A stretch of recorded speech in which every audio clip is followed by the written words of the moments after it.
মানবতা, স্বাধীনতা। স্বাধীনতা আর মানবতা শব্দগুলো খুব সুন্দর না? আমি জানি খুব সুন্দর, এগুলো আমাদের অন্তরের মধ্যে গাথা। কিন্তু সবচেয়ে খুশির বিষয় হলো গিয়ে স্বাধীনতা এবং মানবতা এই শব্দ দুটি আমাদের পাঠ্য বইয়ের পাতায় পাতায়, লাইনে লাইনে চমৎকারভাবে বিস্তৃত, কিন্তু বাস্তব জগতে এর কোনো উদাহরণ, এর কোনো প্রমাণ আমরা আজ পর্যন্ত খুঁজে পাইনি। সেই 1971 সালে জাতির পিতা বঙ্গবন্ধু শেখ মুজিবুর রহমানের নেতৃত্বে একদল বাঙালি ঝাঁপিয়ে পড়েছিল স্বাধীনতার যুদ্ধে।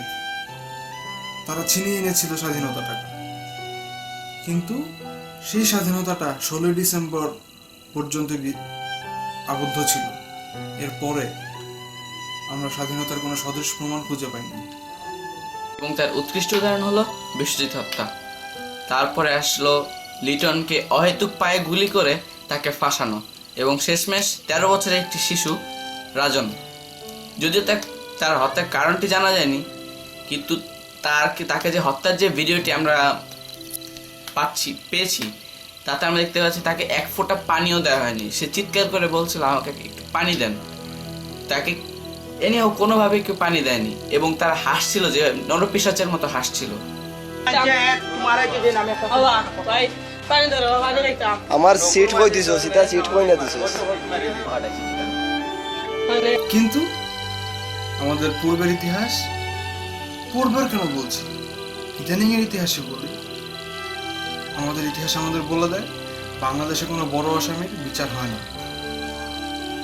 এক উপরওয়ালা জানে এই রাজন হত্যা দায়ে যারা আসামি, তাদের কোনো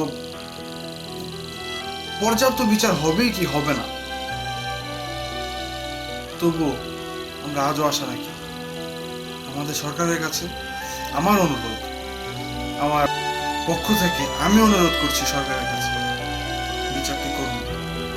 এটি একটি শিশুর দাবি, একটা শিশুর আত্মার দাবি, এটা 16 কোটি বাঙালির দাবি। এবং ভিউয়ার্সদের কাছে আবেদন করছি, যদি এই ভিডিওটি একটু ভালো লেগে থাকে, please don't forget to like, share and subscribe.